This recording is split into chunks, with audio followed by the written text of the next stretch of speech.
이제 계약법입니다. 계약법 판례는 뭐 그렇게 물권처럼 어렵진 않습니다. 물론 이제 중간중간에 어려운 게 조금 있기는 해도 웬만하면 쉽게 다 풀 수 있는 것들입니다.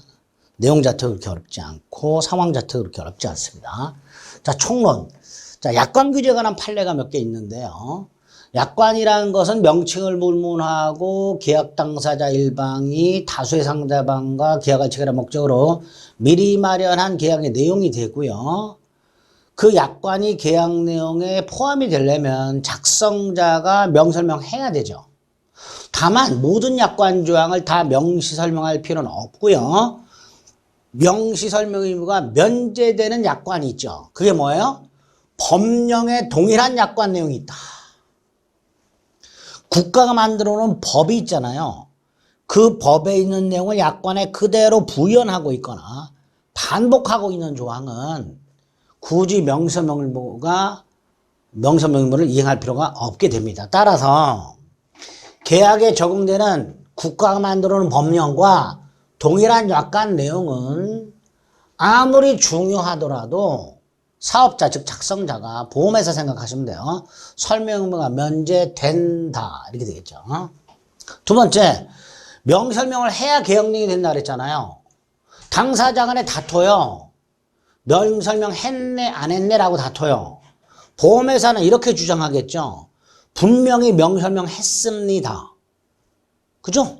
그러니까 명설명 의무를 이행했다는 사실은 누가 증명해야 돼요?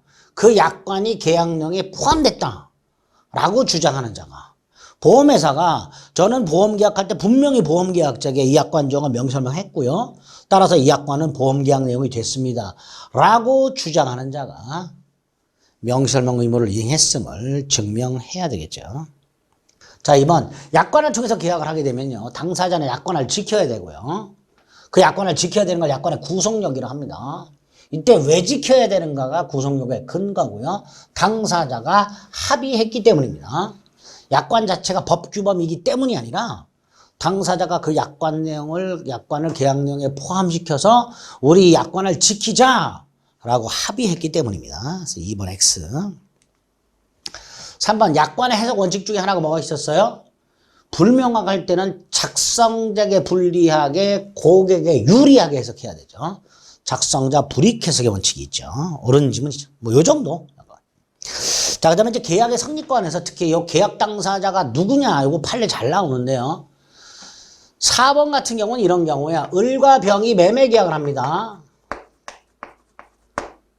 파는 사람이 매도인이고 사는 사람이 매수인이잖아요. 그런데 계약서에는 매도인이 갑이라고 돼 있어요. 물론 이제 매수인은 병이라고 돼 있겠죠. 그러니까 계약을 하는 사람, 행위자, 계약서에 써 있는 명의인,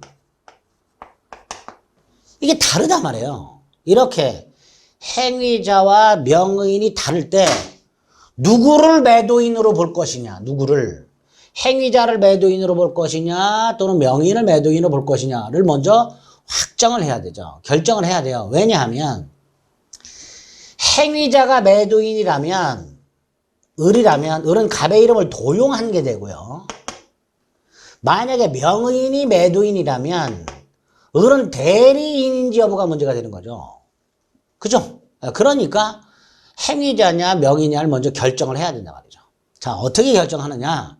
우리 대법원 행위자와 상대방의 의사가 일치하면 일치한 대로 을병이 모두 을이라고 생각했으면 을병이 모두 갑이라고 생각했으면 갑.